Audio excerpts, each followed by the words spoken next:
Hello and welcome to Art Odyssey.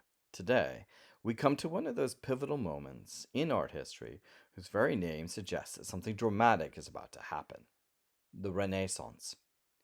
The word means rebirth, and it's tempting to imagine the Renaissance as a sudden awakening, a moment when Europe emerged from the Middle Ages and artists such as Leonardo da Vinci and Michelangelo magically transformed Western art almost overnight. History, of course, is rarely quite so simple. The Renaissance was not a single event, nor was it simply the achievement of a handful of remarkable individuals. It was part of a much broader change in the way people looked at their world, and perhaps, more importantly, in the way they looked at themselves. Artists began observing the human body with extraordinary care. They experimented with new ways of creating convincing space on a flat surface. They studied light, landscape, anatomy, and the visible world around them. At the same time, scholars and patrons were turning with renewed enthusiasm to the surviving art and literature of ancient Greece and Rome. And something else was changing. The artist was gradually becoming more than an anonymous craftsman. Increasingly, artists were celebrated as individuals, as people possessing imagination and intellect and even genius. So, the question I want us to keep in mind today is not simply who were the great artists of the Renaissance. It is a larger and more interesting question: what changed in the way Renaissance people saw their world? As we move through the material, watch for four key ideas that appear again and again. These are humanism, naturalism, perspective, and the renewed influence of the classical world. Those four ideas will provide our roadmap through the Renaissance. Let's situate ourselves historically first. The Renaissance develops gradually out of a later Middle Ages and becomes especially important to Italy during the 15th and early 16th centuries. One caution about timelines like this one: people living in 1400 didn't wake up and announce that the Middle Ages had ended and the Renaissance had begun. Historical periods overlap, artistic traditions overlap, and medieval ideas didn't simply disappear. In fact, we're going to see that Renaissance artists continue producing enormous amounts of Christian art. What changes is often how those subjects are represented. We can divide the Italian Renaissance roughly into an early Renaissance and a high Renaissance. The early Renaissance is especially associated with 15th century Florence. This is the world of Donatello, Brunelleschi, Botticelli, and others. Around the end of the 15th century, we enter what art historians traditionally call the High Renaissance. This is the age of Leonardo, Michelangelo, and Raphael.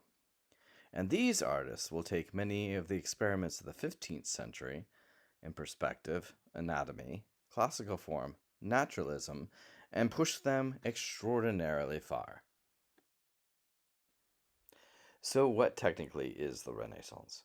The word Renaissance means rebirth. More specifically, it refers to renewed fascination with the culture of ancient Greece and Rome. That means ancient sculpture, ancient architecture, classical philosophy, literature, history, ideas about politics, ideas about education. Renaissance artists and scholars increasingly looked backward toward antiquity for inspiration. But here's the interesting part: they weren't simply copying the ancient world, they were taking ancient ideas and adapting them to their own time. So, one of the paradoxes of the Renaissance is that artists look backward in order to create something new. The four characteristics of the Renaissance are: first, humanism, an increased interest in human beings, human achievement, and the human experience. Humanism does not mean atheism. It means a renewed confidence that human beings, human learning, and human experience matter. The second major characteristic of the Renaissance: perspective. Artists increasingly develop systematic methods for creating convincing three-dimensional space. Perspective is the mathematical device that lets a flat surface behave like a window. into another reality. The third major characteristic, realism. And this goes along with naturalism. Bodies begin to have weight, faces become expressive, as opposed to what we saw during, say, for example, Byzantine art, where bodies were somewhat elongated, faces had less expressiveness, and it was all in the interest of upholding Christian values. So there was less emphasis on art. Artists studying anatomy, light, shadow, landscape, and the natural world helped to push the envelope in terms of realism and naturalism during the Renaissance. Finally, the fourth major characteristic, the classical influence. This gives artists a storehouse of forms. The idea of ideal bodies, balanced compositions, arches, domes, and the belief that beauty could be measured. These ideas appear again and again today, but don't think of them as vocabulary terms to memorize. Think of them more like instruments. Renaissance artists used them to make paintings and sculpture that seemed more physically present, more intellectually ambitious, and more humanely immediate. Now, to understand the Renaissance and Renaissance art, we need to step back in time, when Italy was not a unified nation, but a mosaic of ambitious city states. Florence, Venice, Milan, Siena, Rome, Naples. Each had its own rulers, rivalries, saints, trades, families, and civic pride. Competition mattered. A city needed buildings and altarpieces, and tombs, chapels, public squares, processional routes, and images that announced its power. Art was never simply decoration. It was reputation made visible. It was power made visible. Florence becomes especially important because it had wealth, political competition, guild patronage, and banking networks. And all of this led to a strong sense of civic identity. In that world, commissioning art was a way of saying, we are prosperous, we're educated, devout, and worthy of memory. At the same time, we see the growth in something called humanism. Now, humanism does not mean that Renaissance people stopped believing in God. That's an important distinction. Renaissance Italy remained profoundly Christian. Churches continued to commission art. Popes became some of the greatest artistic patrons in history.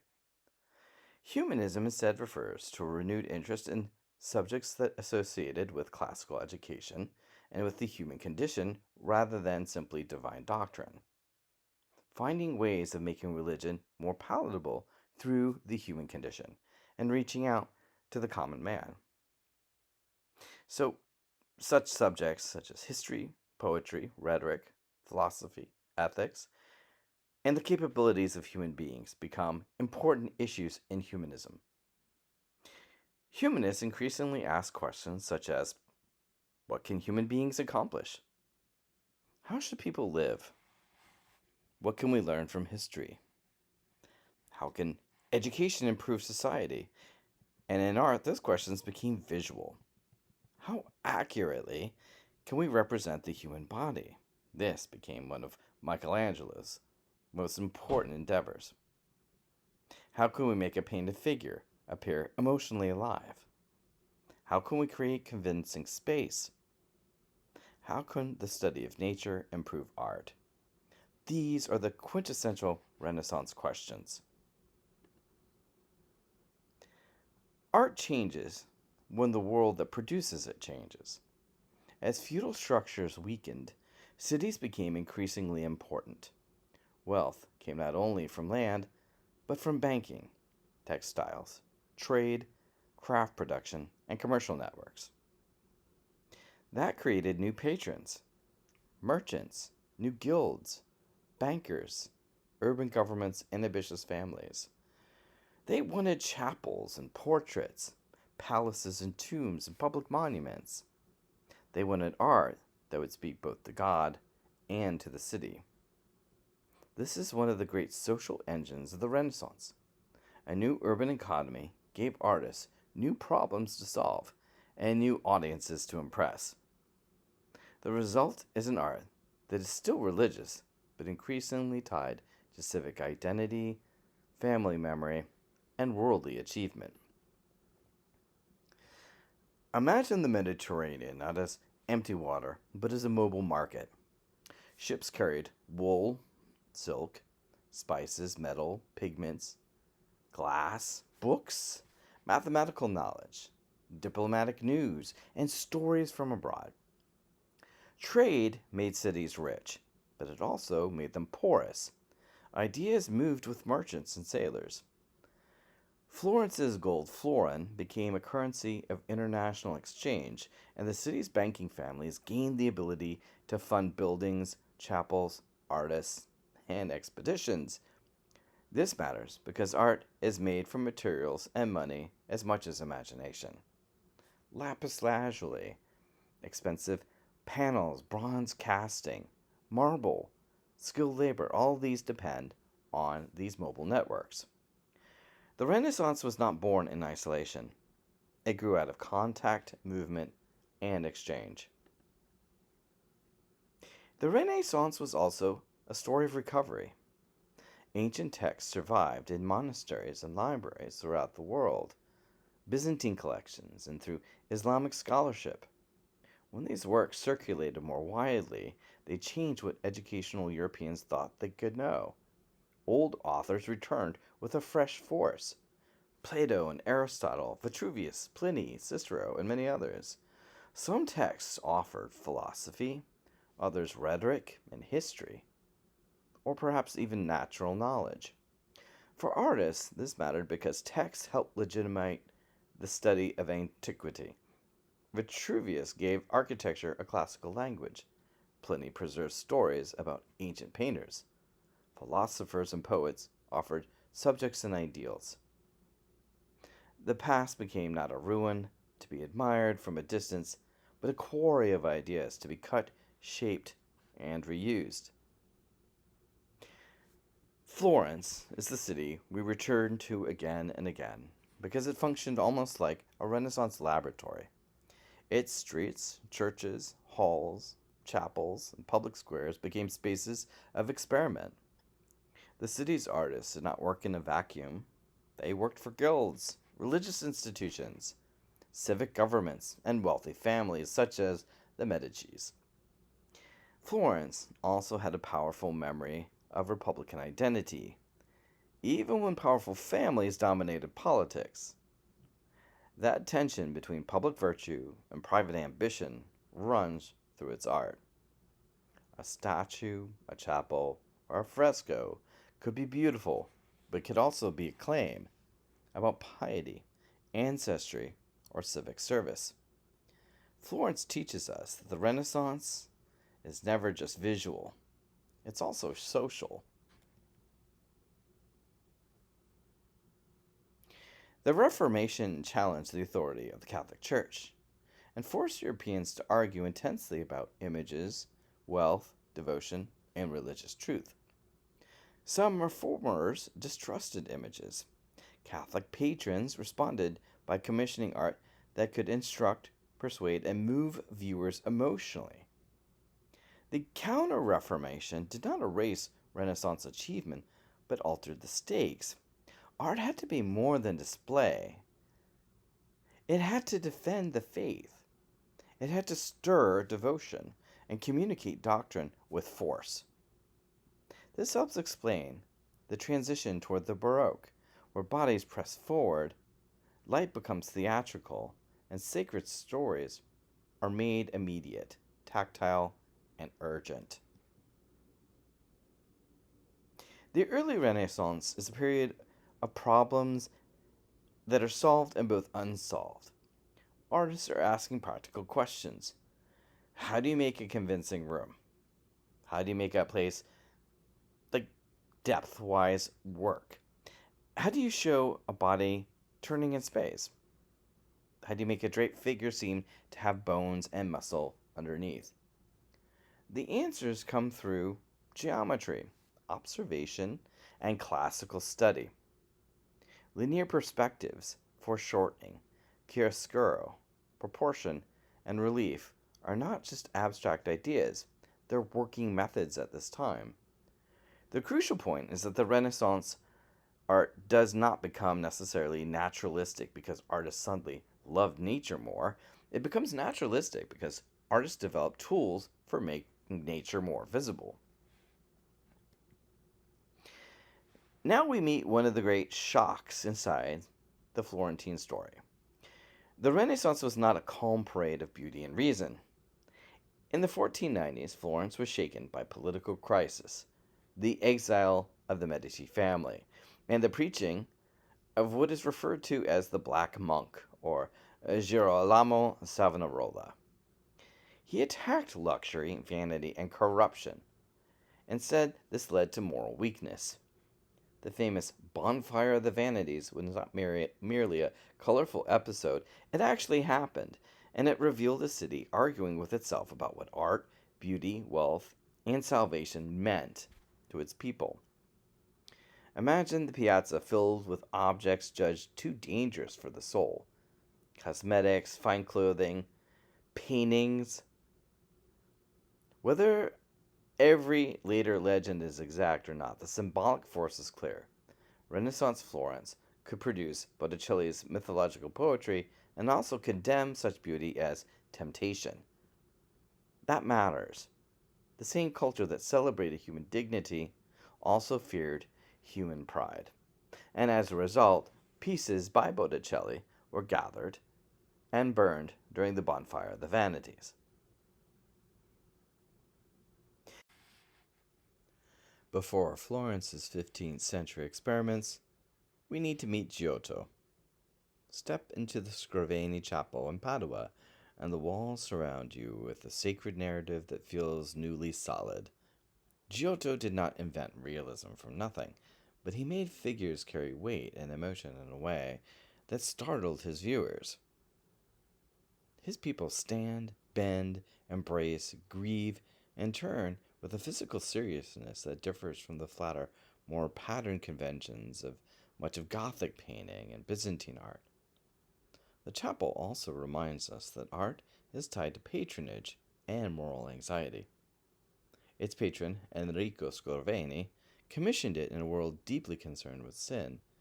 He himself was a moneylenderer, and to make up for this crime of lending money, sought out this chapel specifically to have it adorned by Giotto as a sign of his repentance. If we take a look at one of the signature panels from the Scrovegni chapel, the famous Kiss of Judas, we see betrayal becomes almost claustrophobic. The artist Giotto does not scatter the story, rather he compresses it. Judas's yellow cloak wraps around Christ like a trap, and the two men face. Around them a storm of soldiers press in, torches rise, weapons tilt, and the crowd thickens. The emotional point is not hidden in symbolism, it's carried by the bodies. Look at how still Christ is compared with the agitation around him. Giotto uses contrast to make the moment legible. Here we see an early form of Renaissance storytelling. The sacred event is not remote or decorative or abstract. It actually happens right in front of us, among a sea of bodies that occupy space and generate pressure.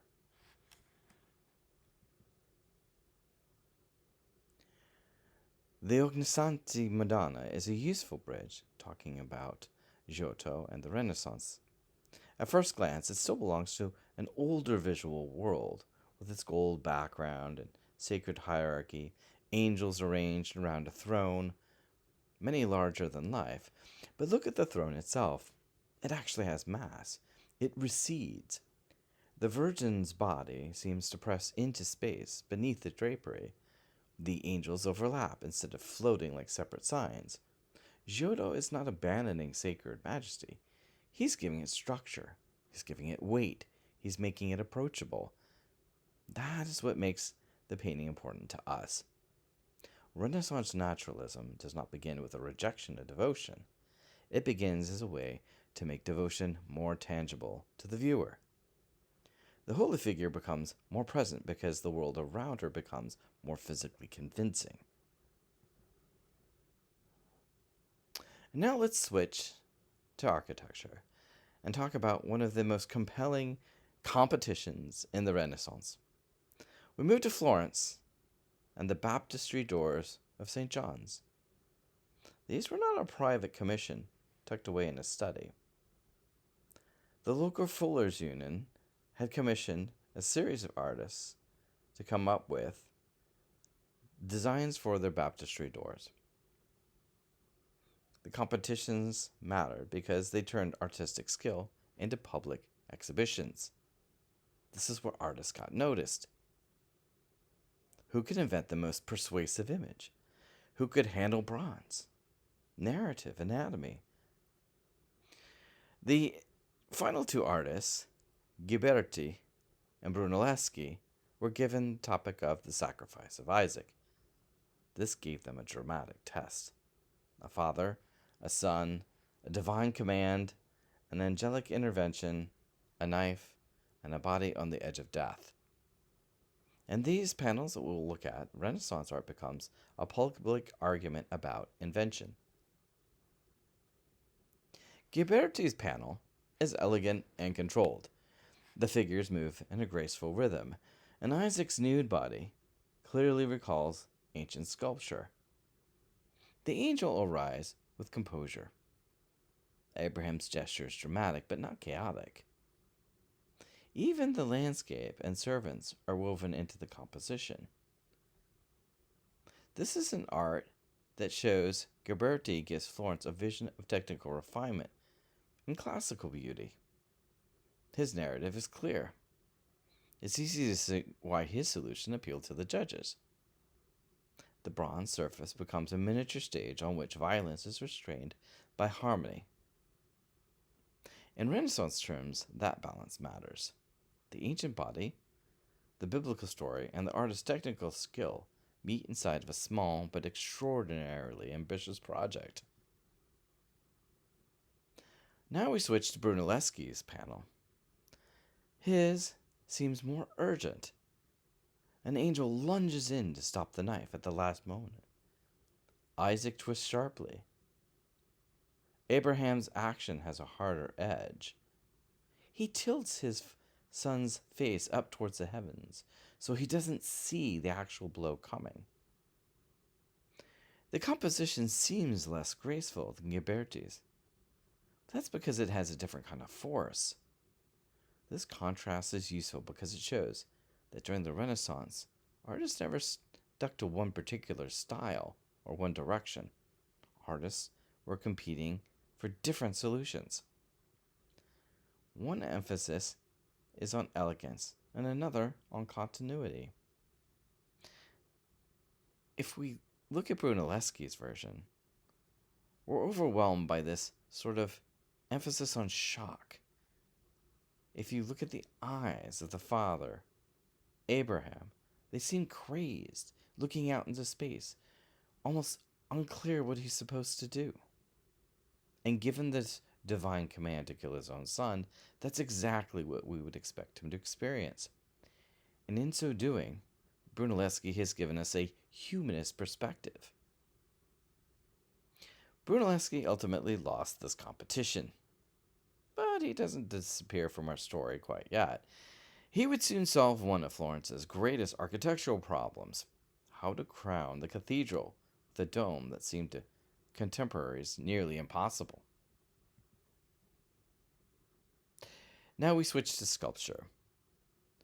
And in this section, we will talk about Renaissance fascination with the human body and how sculpture can often be an unforgiving art form. A painted body can suggest mass through light and shadow. A carved or cast body must actually occupy space. Sculptors study ancient statues, living models, anatomy, drapery, and movement. They asked how marble, or bronze, and relief could convey muscle, true forms of human anatomy, and how we can balance all of this. Keep watching for one essential idea. Renaissance sculpture treats the body as both physical fact and bearer of meaning. The body is anatomy, but it also embodies courage. It can be used to express sorrow, civic identity, or even drama. What are the characteristics of Renaissance sculpture? Firstly, contrapposto. Contrapposto makes a figure feel alive because the body distributes weight unevenly. One leg bears, the other relaxes. The hips and shoulders answer each other. Anatomical study allows artists to show bodies as systems of bones, muscles, skin, and tension. The classical influence gives them models, or ideal proportions, on heroic nudity. Emotion appears through gesture, posture, and facial expression. Relief sculpture becomes increasingly spatial, with shallow carving used to suggest depth and atmosphere. These are not just labels, these are ways of making stone and bronze behave like living matter. Renaissance sculptors ask the viewer to walk around, look closely, and read the body as a working, guiding principle of art. Now let us turn to one of the Renaissance's most famous works of devotion, Michelangelo's Pietà. First, let us turn to the figure of Christ. This is a man who has just been taken down from the cross, and yet Michelangelo does something extraordinary. Where are the signs of violence? The torn muscles, the streaks of blood, the bruises, the marks of the scourging, and the crown of thorns. They're almost entirely gone. Michelangelo gives us only the faintest reminders of the crucifixion. The small nail wounds in Christ's hands and feet, and the wound in his side. The horror of the Passion has been deliberately subdued, and I think that changes how we understand the sculpture. Christ may be dead, but Michelangelo does not allow death to disfigure him. His body remains extraordinarily beautiful, idealized, almost serene. This is not yet the resurrection, but the sculpture already seems to anticipate it. Death may have taken his life, but it has not conquered him. The official interpretation of St. Peter's describes this body as already possessing within it the life of the risen Christ.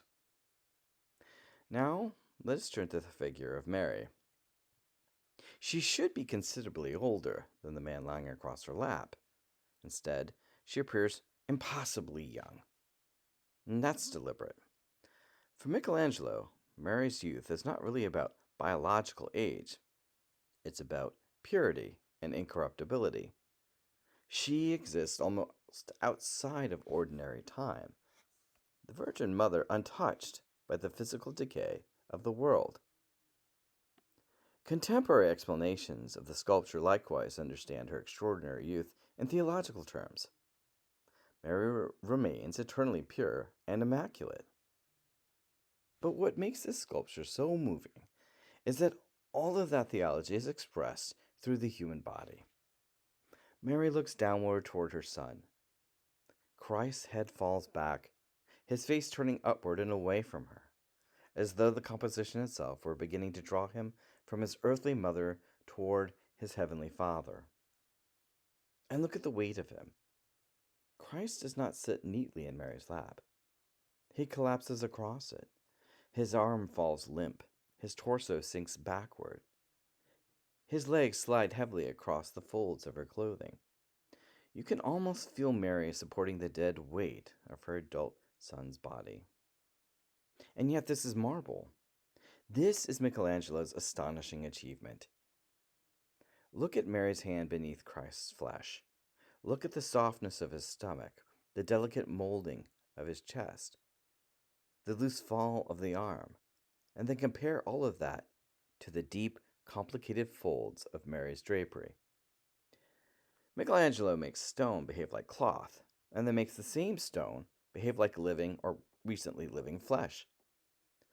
The drapery also allows Mary's enlarged lap to support the full-grown Christ figure, while preserving the sculpture's stable, pyramidal composition.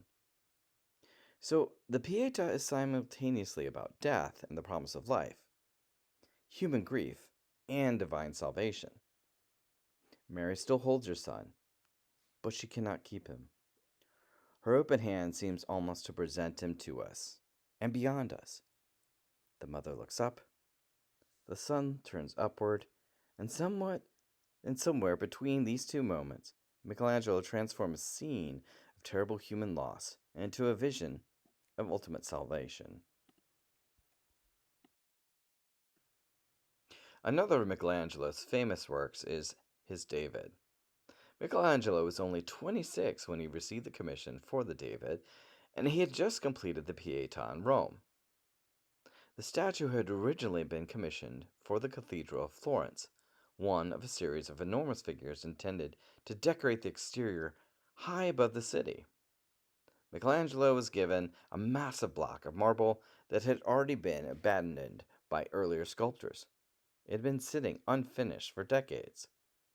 And from that damaged block, he produced one of the most famous sculptures in Western art. But the David is much more than a beautiful nude. To understand it, we have to understand Florence. Florence had just passed through an extraordinary period of political and religious upheaval. The Medici family, having been driven from the city in 1494, and Florence had once again declared itself a republic. Then came the fiery Dominican preacher Girolamo Savonarola, who condemned what he saw as the luxury, corruption, and moral decadence of Florentine life.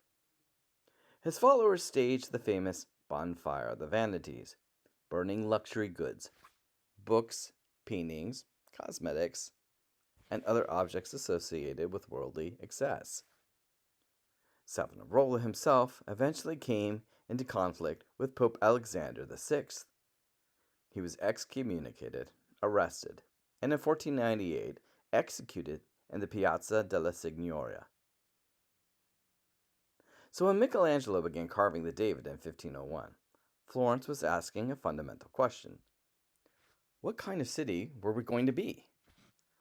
And that makes the choice of David particularly important. In the biblical story, David is not a king yet. He is a young shepherd confronting Goliath, the enormous Philistine warrior whom no one else dares to face. David refuses heavy armor. Instead, he takes a sling and a stone, strikes Goliath down, and then kills the giant with Goliath's own sword. For Florentines, the story had obvious political meaning. Florence liked to imagine itself as David, a relatively small republic surrounded by much larger and more powerful enemies, surviving not through brute strength, but through intelligence, through courage, and, in the traditional reading, divine favor. But Michelangelo changes the story. Earlier artists usually show David after the battle, like Donatello's David, often standing triumphantly over Goliath's severed head. Michelangelo removes Goliath entirely. Instead, he gives us the moment before the fight. Look at David's head. It turns sharply to the side. His eyes are fixed somewhere beyond us. His brow tightens. The sling is almost hidden across his shoulder. His right hand appears relaxed, but the enlarged fingers curl around the stone. Everything is waiting. It is what we might call the pregnant moment, that instant when nothing has happened yet, but everything is about to happen. And then look at the pose. Michelangelo reaches back to the art of ancient Greece and Rome, particularly the classical tradition of contrapposto. David places his weight on one leg while the other relaxes. The hips tilt in one direction, the shoulders subtly answer in another. The figure seems both at rest and ready to move. That rediscovery of the classical body is central to the Renaissance. Michelangelo isn't simply copying antiquity, he's competing with it. He sees himself as the inheritor of the tradition that had produced the great heroic nudes of Greece and Rome, and he intends to equal them, perhaps even surpass them. But there is something distinctly Renaissance about Michelangelo's David. The biblical story tells us that David triumphs because of his faith in God. Michelangelo certainly does not erase that religious meaning. But what dominates the sculpture is the extraordinary human presence of David himself. His intelligence, his intense concentration, his physical potential, and his capacity to act when needed. That is where Renaissance humanism enters the sculpture. The body becomes more than an anatomical study, it becomes an argument about what a human being is capable of. And when Florentines saw the completed statue, they realized it was simply too extraordinary to place high on the cathedral, where much of its physiological intensity would disappear. So something remarkable happened. A work commissioned by the church was removed from its intended religious setting and installed instead outside the Piazza della Signoria, the seat of Florentine government. The biblical hero became a civic symbol. Standing there, David no longer represented only the young shepherd who defeated Goliath. He represented Florence itself, small but defiant, surrounded by enemies, ever watchful, and prepared to defend its liberty. So, Michelangelo's David is not merely a perfect Renaissance nude, it brings together almost everything we've been discussing: the rediscovery of antiquity, the contrapposto pose, anatomical naturalism, humanism, biblical tradition, and the political identity of Florence. The body itself has become an argument about freedom, courage, danger, and of course, human potential. And now let us take a look at Donatello's David. When we look at this particular sculpture, we find that it speaks in a very different voice. If Michelangelo gives us David as a monumental public hero, Donatello gives us something smaller, stranger, and much more intimate. And remember, Donatello does get there first. This particular sculpture is made in the 15th century, probably for the Medicis.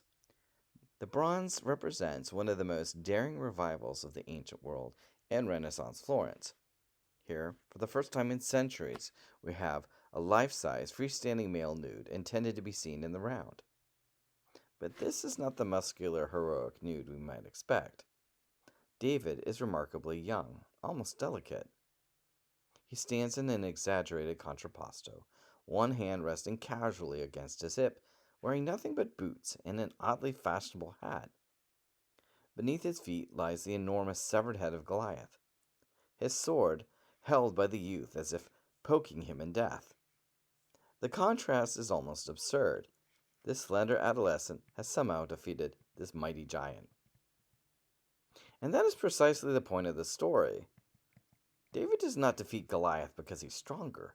He defeats him because he's clever, because he has courage, and according to the Bible, because God favors him. That made David an enormously useful image in Florence, a city that had repeatedly imagined itself as the clever little republic surviving against much more larger, powerful enemies. But Donatello makes this image more complicated. Now look at David's body. There's very little conventional military heroism here. His posture is languid. His expression is inward, almost dreamy. Even the enormous sword seems slightly ridiculous beside him, as though it belongs to someone else, which it does, Goliath. And then there's that extraordinary feather rising from Goliath's helmet, curling upward along David's inner thigh. It's difficult not to notice the sensuality of the image. So, what exactly are we looking at? A biblical hero? A revival of a classical nude? Sure, but also it's an object designed for an elite Florentine environment, probably associated with the Medici household, where viewers could walk around it, study it closely, recognize the classical references, and debate its meaning. Unlike Michelangelo's David, which eventually stood outside the piazza, became an unmistakable public political statement, Donatello's bronze seems to have belonged originally to a much more private world of Medici wealth. And this is where Renaissance classicism becomes more interesting than simply artists rediscovered Greece and Rome. Donatello is not copying an ancient statue. He's repurposing the ancient nude and giving it a new life. He's giving it a new Christian subject, a new political setting, and a new set of meanings. Pagan artistic language has been recruited to tell a biblical story, and at the same time to say something about Florence, the Medicis, intelligence, beauty, power, victory, and fashion. The mixture of the ancient and the Christian, the public and the private, the heroic and the sensual, is what make Donatello's David such a profoundly Renaissance sculpture.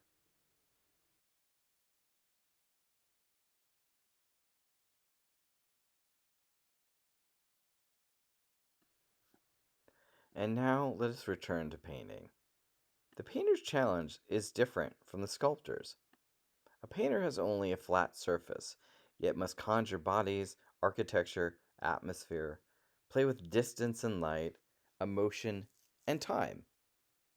Renaissance painting becomes a field of experiment because artists begin to treat the picture as a constructed world. Perspective organizes space, light models form, gesture clarifies the story, landscape expands the setting, portraiture makes individual identity visible. As we move through these examples, ask a simple question: what problem is the artist trying to solve? Renaissance paintings become most interesting when we see them not as a finished trophy, but as answers to visual problems.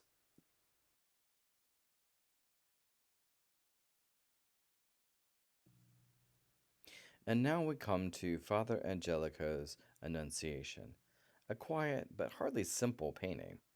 In fact, its restraint is part of its power. In it, we find the angel Gabriel and the Virgin meeting beneath a spare Renaissance arcade, surrounded by slender columns, rounded arches, and carefully measured space. There is none of the crowded splendor we sometimes find in late medieval painting.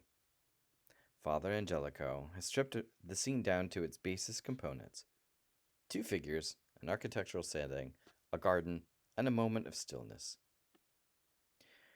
That simplicity makes sense when we remember where the painting was seen. Father Angelico was himself a Dominican friar, and this Annunciation was painted for the Dominican monastery of San Marco in Florence. The monks encountered it as part of their daily movement through the convent. It was not simply an illustration of a biblical event, it was an image intended to encourage meditation, humility, and prayer. Even the figures seem to model that behavior for the viewer. Gabriel bows toward Mary. Mary folds her arms across her body and inclines towards him. Rather than dramatic gestures, we get restraint, submission, and contemplation. And notice the garden beyond the arcade. It's not merely pleasant scenery. The enclosed garden, or hortus conclusus, had long been associated with the Virgin Mary and her purity, but it also evokes the Garden of Eden. That connection is important because the Annunciation marks the beginning of Christianity's story of redemption. Through Eve, according to Christian theology, humanity had fallen, but through Mary's acceptance of God's will, the process of salvation can begin. The peaceful garden, therefore, carries an enormous theological burden. It quietly links creation, fall, incarnation, and redemption. Father Angelico also uses architecture in a distinctly Renaissance way. The columns and arches establish a believable spatial environment, while the recession of the arcade helps organize the scene through perspective. But perspective here is not simply an artist showing off a new technique, it does something much more interesting. It gives the miracle a physical location. Gabriel does not appear against a flat gold background, like on an icon. He enters a space that seems measurable, habitable, almost continuous with the monastery surrounding the viewer. That changes the relationship between the sacred history and everyday life, between art and the viewer. The Annunciation is no longer somewhere distant in biblical time. It seems to be happening inside San Marco itself. Compare this with Mantegna's Lamentation over the Dead Christ. It's a painting that confronts us with the body of Christ from one of the strangest viewpoints in Renaissance painting. We're positioned almost directly at Christ's feet. His legs project toward us, while the torso and head recede sharply into space. This is an example of foreshortening, but Mantegna is not simply showing off his mastery of perspective. He uses it to create emotional proximity. We're almost standing at the edge of the stone slab, and that makes Christ's death disturbingly real. We see the wounds in his hands and feet, the weight of the body, the stiffness of death. The mourners are squeezed to one side, partially cut off, as though even they've been pushed aside so that nothing separates us from the corpse. Mantegna was fascinated by ancient Roman art, sculpture, and archaeology, and you can feel that influence in the hardness of his forms. Christ's body almost seems carved from stone, modeled by sharp light and shadow. But notice that Mantegna does not follow perspective mechanically. If the feet were rendered according to strict optical foreshortening, they would appear much larger and might obscure the body. He deliberately reduces them so that we can still see Christ's face and torso. So perspective becomes expressive rather than purely scientific. That is what makes the painting so powerful.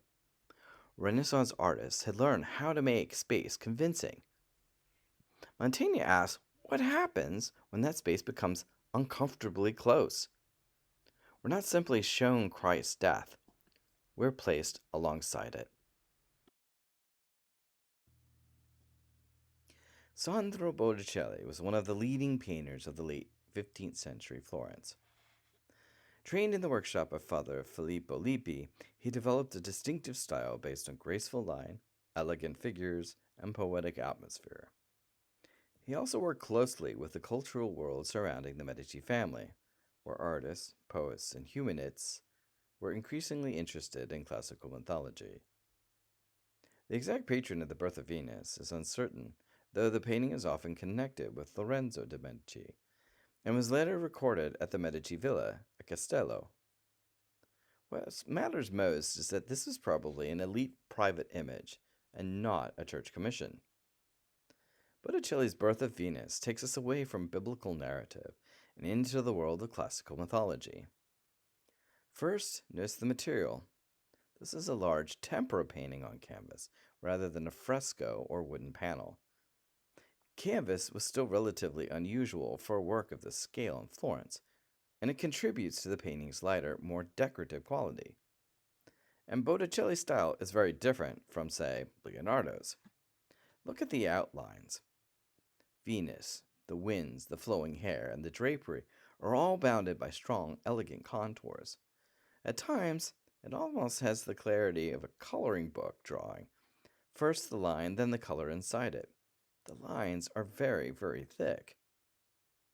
Leonardo, later, will tend to soften his edges with a technique called sfumato. But Botticelli wants you to see that line. Those lines create rhythm. It's used in the hair and the cloth, the flowers, the waves. They all seem to flutter across the surface. Venus herself is seen as classical, but she's not especially naturalistic. For example, her neck is too long, her shoulders slope strangely, and her pose would be difficult to hold. Botticelli is willing to distort anatomy in the service of grace and beauty. The same is true of the landscape.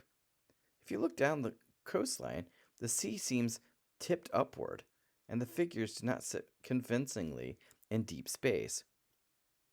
By this point, Florentine artists understood perspective very well, but Botticelli is not fully committed to it here.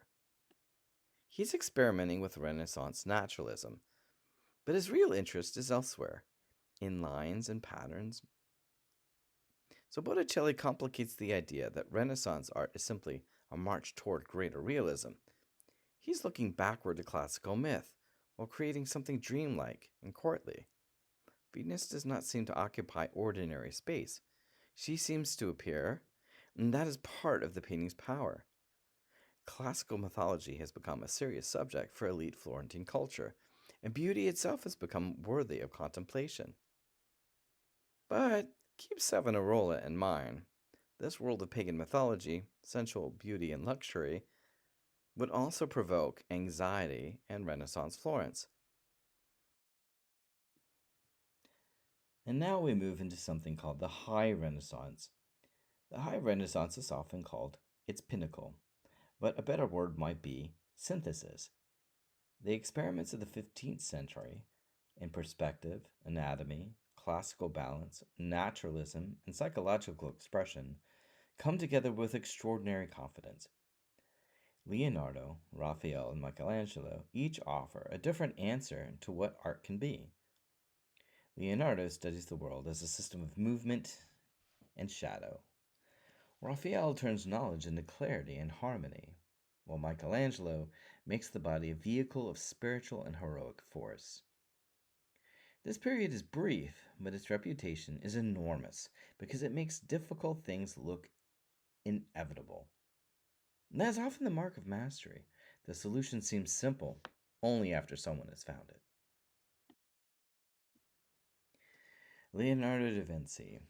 How do we even begin to define this man, the quintessential Renaissance man? A scientist, a painter, a sculptor, a musician, he did it all. Now, Leonardo is useful because he breaks the boundary between the artist and investigator. He studied anatomy, he studied plants, machines, optics, weapons, flight, and motion. For him, painting was not merely a craft, it was a way of knowing the world. That matters when we look at his art. His figures are not hard outlines filled with color, they emerge from an atmosphere, from light and shadow. Leonardo wanted to understand how light moves across the skin, how expression forms, how bodies turn, and how nature binds everything together. Leonardo embodies the Renaissance ideal of curiosity. The eye as instrument, the hand as interpreter, and the painting as evidence of thought. With Leonardo's Ginevra da Benci, we leave the world of public monuments and religious drama and enter something quieter, but in some ways just as powerful: the Renaissance portrait. Leonardo was still in his 20s when he painted this work, and already we can see him thinking about a question that would preoccupy him throughout his career. What can a painting do that reality can't? Leonardo once argued that if poets claimed they could inflame people with love through words, painters possessed an even greater power. A painter could place the likeness of the beloved directly before the lover, so convincingly that the viewer might speak to it, even kiss it. That tells us something important about Renaissance portraiture. A portrait was not simply a record of what someone looked like. It could function almost as a substitute for the person themselves. It could preserve someone who was absent. It could participate in courtship or marriage. It could establish status, family, identity, virtue, memory, and reputation. In other words, portraits may look still, but they're still doing a tremendous amount of social work. And Leonardo makes Ginevra seem astonishingly present. She turns towards us in what's called a three-quarter view, rather than appearing rigidly in profile as many earlier Florentine portraits had. This slight turn immediately changes our relationship with her. We're no longer simply examining a social type. We feel as though we've encountered an individual. But Leonardo does something quite curious. He gives us her presence without giving us a complete access to her. Ginevra is cool, reserved, perhaps even slightly aloof. Her lips are closed, her expression is tightly controlled. She doesn't smile for us or perform for us. She simply looks back. Behind her, Leonardo places the dense branches of a juniper tree. In Italian, juniper, Ginepro, plays upon the name Ginevra, so even the landscape participates in identifying the sitter. And, as you should know, the juniper is known for its faith. Early Renaissance artists often defined objects with relatively clear contours. Here's the edge of a face. Here's the hair. Here's the landscape. But Leonardo begins to dissolve those boundaries. He renders forms through deep shadows and luminous highlights, allowing light to move gradually across the face. The contours soften. Ginevra's skin, clothing, foliage, and distant landscape begin to share the same atmosphere. Instead of objects appearing side by side in a kind of pictorial vacuum, everything seems to occupy the same envelope of air. This is where Leonardo's experiments with oil paint become enormously important. Oil allows him to build up thin, translucent layers of pigment, creating subtle transitions between light and dark. Rather than drawing a hard line around a cheek or jaw, he allows the form gradually to emerge from shadow. This is the beginning of what we associate with sfumato, literally something smoky. The edges seem almost to evaporate, and that technical innovation produces a psychological effect. We cannot simply pin down the borders of the face, we cannot quite pin down Ginevra herself. She seems physically present but psychologically distant. That combination is one of Leonardo's great achievements in portrait painting. And notice how different this is from simply saying Leonardo was good at realism. Realism is only the beginning. Leonardo mixes light, shadow, and atmosphere to suggest something interior, that behind this visible face exists a mind that we cannot completely penetrate. That idea will become enormously important in his later portraits, especially the Mona Lisa. Leonardo takes one sentence, "One of you will betray me," and builds an entire painting around its impact. The real subject of Leonardo's Last Supper is not the meal itself, but the shock that ensues. The disciples react immediately, leaning, pointing, questioning, and turning toward one another. Leonardo organizes them into groups of three, giving the scene a carefully controlled rhythm, even as emotion breaks loose. Christ remains at the center. The lines of the room converge at his head, and his body forms a stable triangle. Leonardo uses perspective not simply to create convincing space, but to direct attention toward the calm figure at the heart of the crisis. He also avoids traditional golden halos. Instead, the window behind Christ frames his head, allowing light and geometry to suggest his sacred status. The group of Judas, Peter, and John on Christ's right is especially important. Judas sits among the disciples, rather than being isolated across the table. He withdraws into shadow, clutching the purse associated with the 30 pieces of silver, while reaching toward the same dish as Christ. Peter leans forward with a knife in hand, foreshadowing his later attack on the servant during Christ's arrest. John folds inward beside him, creating another contrast between aggression and sorrow. At the same time, the bread and wine refer to the Eucharist and Christ's coming sacrifice. Leonardo therefore brings several ideas together in a single scene: betrayal, sacrifice, fear, anger, and grief. Perspective gives the event structure, while gesture and expression make it feel immediate and human. The result is not simply an image of the Last Supper, but a moment of psychological drama in which sacred history unfolds through believable human reactions. Ah, the Mona Lisa. The sight is so familiar to modern audiences that it's easy to miss what Leonardo was trying to achieve with his portrait. The sitter is generally identified as Lisa Gherardini, the wife of the Florentine merchant Francesco del Giocondo. She's not a queen or a saint or mythological figure. She's simply a Florentine woman, presented with remarkable dignity and psychological presence. Leonardo removes many of the usual markers of social status. Notice there are no jewels, elaborate architectural surroundings, or obvious symbols announcing who she is. Instead, everything depends on her pose, her expression. She turns towards us, the viewer, in three-quarter view, her hands calmly folded, as though we have interrupted her in a moment of thought. Her face is built through Leonardo's technique of sfumato, soft transitions of light and shadow, with almost no hard outlines at all.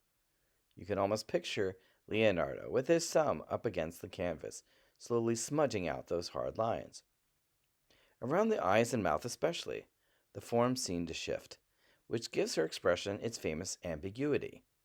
She appears to smile, and then, not quite.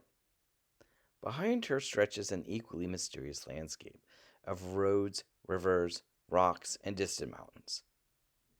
Figure and landscape seem almost to dissolve into the same atmosphere. This is what makes the painting so extraordinary. Leonardo is not simply recording what Lisa looked like.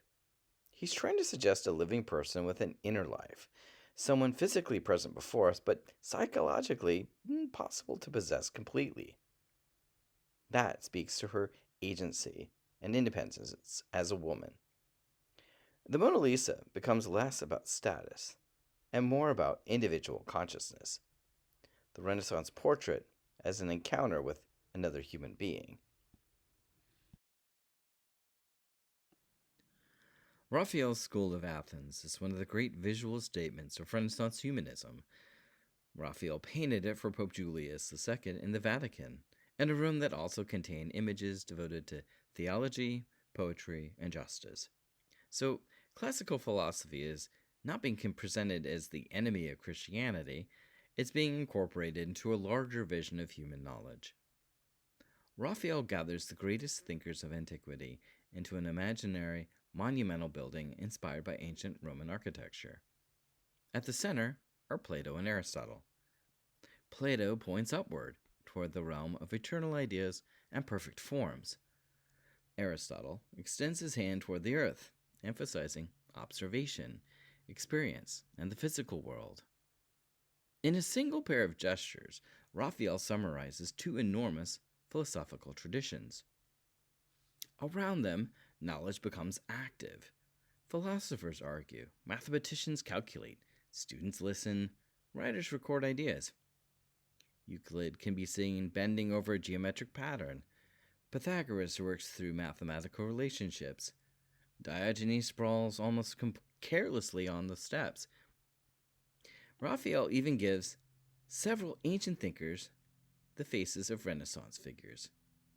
Plato seems to resemble Leonardo da Vinci, while the brooding figure of Heraclitus is traditionally associated with Michelangelo.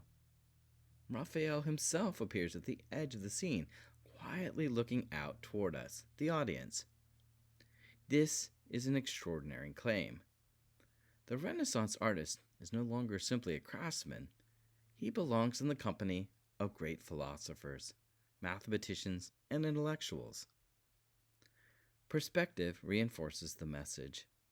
The enormous arches and barrel vaults converge toward Plato and Aristotle, turning rational space into a celebration of reason. So, the School of Athens is not merely a picture of ancient philosophy. It's a statement about the Renaissance itself. The ancient world has been recovered, understood, and brought into the present. Raphael places Renaissance culture inside the history of human knowledge, not simply admiring antiquity from a distance, but claiming to be its heir. Michelangelo's Sistine Chapel ceiling is not really one painting. It's an enormous system of images, unfolding across the architecture of a chapel that already had its own hierarchy, rituals, and audiences. Pope Julius II commissioned Michelangelo in 1508, and the project occupied him until 1512. That is remarkable in itself because Michelangelo considered himself primarily a sculptor. Now he's being asked to cover an enormous curved ceiling in fresco, working section by section on fresh plaster, high above the chapel floor. He did not paint lying on his back, as the legend goes. He worked standing on scaffolding, craning his head upward. And Michelangelo thinks like a sculptor, even when he paints. The ceiling is filled with bodies that twist and stretch, turn and strain. Prophets seem almost too large for their thrones. Nude youths, the ignudi, perch on the painted architecture. Figures press against the boundaries Michelangelo creates for them, as though the ceiling can barely contain all this human energy. But look at how carefully the whole thing is organized. Running down the center are 9 scenes from Genesis, arranged in 3 groups.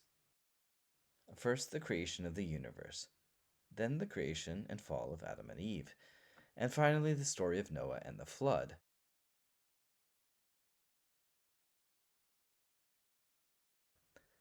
Around them sit the great Hebrew prophets and pagan sibyls, figures who were understood as having foretold the coming of Christ.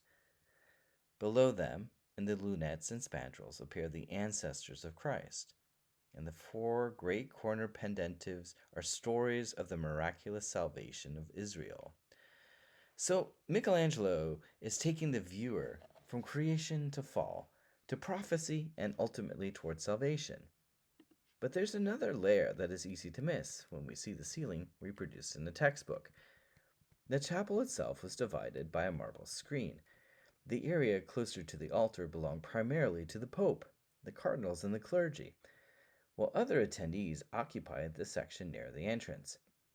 The ceiling responds strikingly to that physical division. Toward the entrance are the stories of Noah, the flood, sacrifice, drunkenness, humanity fallen, vulnerable, and sinful. As we move toward the altar, we move backward through biblical time, through Adam and Eve, until we reach the first acts of creation itself above the liturgical end of the chapel. Even more suggestively, the creation of Eve originally lay close to the division, creation, of the screen. So imagine experiencing this building rather than simply looking at a diagram of it. A person entering from the ordinary world begins beneath the flawed world of Noah. Moving toward the altar means moving symbolically backward toward humanity before the fall, and finally toward God creating the universe. The architecture of this chapel becomes part of the story, and different viewers experience that story from different positions. The clergy gathered closer to the altar beneath the great acts of creation. Those farther toward the entrance found themselves beneath the troubled world of Noah. This helps explain why the creation of Adam is only one moment in something much larger. Michelangelo is not simply illustrating Genesis, he's constructing an entire history of humanity overhead.